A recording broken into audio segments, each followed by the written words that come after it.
Hey you guys, welcome back to the channel. It's Trey and I want to talk about Pokemon, and I really want to talk about Generation 8 because I'm watching the Pokemon The Journeys, the series, and they're already jumping towards the finale of Pokemon Sword and Shield, in the video games with the whole Darkest Day thing and the legendary beasts and all that kind of stuff, and Zaman, whatever his damn name is, I could care less at this point because the game just wasn't all that interested in me. And yes, they released the Crown Tundra or whatever, but let's be honest, the Crown Tundra and the Isle of Armor should have been in the game from the jump, no matter what anybody says. You know, it doesn't matter what anybody says, that should have been in the game, because all of the things that everybody want to talk about, oh, they're doing this and they're doing that, and oh, it's the alpha stages and it's the beta stages, don't worry, it's gonna be better when we get the game. We get the game and the game is kind of boring, to be honest. I've never seen such laziness before, and it's a shame because you had a whole bunch of Pokemon fans defending that nonsense, talking about, oh, you just don't know how hard it is, blase, blase. No, no, no, no, no, no, no, no. Ain't nobody trying to hear all that. Nobody trying to hear all that. We deserve a good Pokemon game, period. All of that laziness stuff, the characters aren't scaled right, the Pokemon aren't scaled right, nothing's done correctly, everything's half-assed, the game's rushed, there's really no plot, there's really no story. Come on now. Like, look at them in Pokemon The Journeys, they're already at the Darkest Days arc.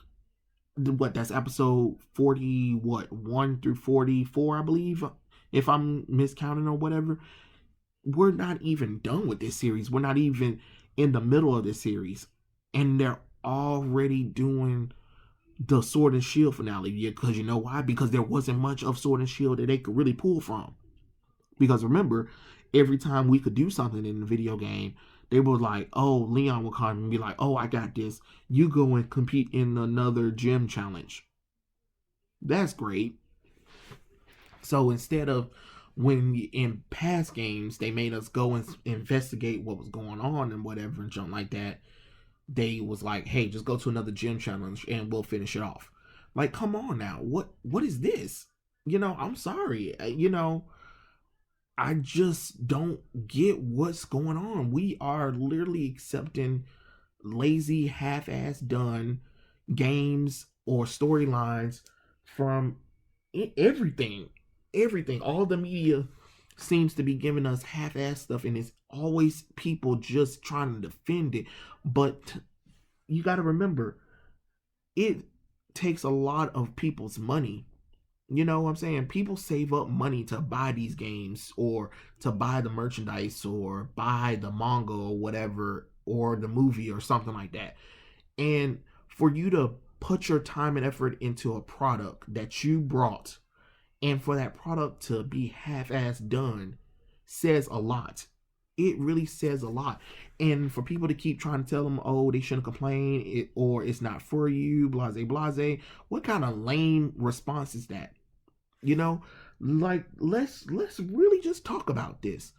The game is lazy, and Pokemon The Journeys, the series, is cool or whatever. It's a way of a much step up from Ultra Sun and Ultra Moon crap going on, whatever, because that show was just hot garbage for me. I can't really handle the slice of life thingy going on right there, even though Journeys is kind of doing that as well, but it's way more interesting. It looks good, it looks interesting.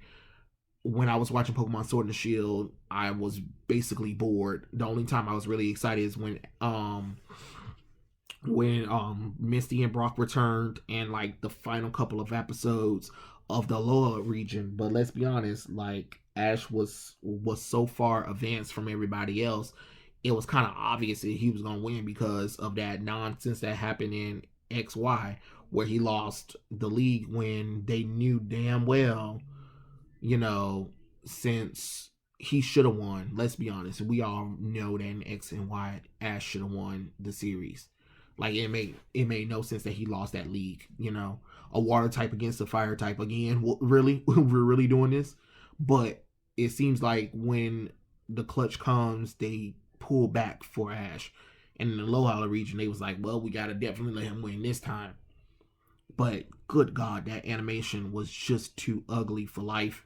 And everybody be like, oh, look how fluid. No, no, no. I'm sorry. Not when Pokemon X and Y looked it gorgeous. The action was gorgeous. The show looked gorgeous. I'm sorry. You're not about to give me that nonsense. I'm not even doing that. And it made Ash even more childish than needed. He was way more annoying to me in, that series. And let's be honest, he was got darn annoying in Unova too, Black and White. Wow, Black and White and Pokemon Sun and Moon series. I just couldn't handle those Pokemon shows. They were really hard to really sit through, to be honest. And I'm just like, good God, I'm banging my head and I'm just like, please end this series. And with Journeys, it feels like everything's coming so quick. It makes me wonder, like, is the show almost coming to an end itself? Because I know usually the show, be close to wrapping up because of the fact that you do have the next generation that's supposed to be coming out soon or whatever. So I'm wondering, like, in 2021, in late 2021, is there supposed to be a new Pokemon game coming out? That makes me wonder. Or are we getting a remake? Just the reason why I'm saying that is because of the whole they're rushing the Dark Days thing, and it's only like a 4-episode arc. I would have preferred making that thing a whole entire, season, to be honest. Maybe like 10 episodes or something like that. 15 tops. That way you can get more character development and growth or whatever. And I really think Go or Ash really should be challenging some of the gym leaders in Galar. Yeah, he had that match with B, but it was mostly for the World Coronation arc or whatever. That's great and all, but I would have preferred one of them, getting that opportunity to kind of do something. It feels like they need some kind of goal or whatever. And I hope they start bringing in Ash's old friends. I would love to see what May and Dawn are doing, especially with the Pokemon Coordinator. It feels like we missed that for a good long time, and I feel like that needs to be brought back. I would love to see Ash rebattle all of the gym leaders, to be honest, from every region, just because that'll give him a good ranking for the World Coronation arc. Bring back some old classic characters as well that he can rematch or something like that as well. Keep his roster of Pokemon active, like keep it in a rotation and stuff like that. Don't just have just these 6 Pokemon that Ash is gonna have, because if Gone's gonna catch Pokemon, Ash needs to start catching a lot of Pokemon as well. And I think it'd be good for him to start bringing back some of his old Pokemon from Oak's lab. Like, it makes absolutely no sense that he hasn't used some of them, and since he's going around being a researcher and helping out Professor Cerise Sycamore, you might as well do that as well. Just giving him a little bit more things to do, something like that.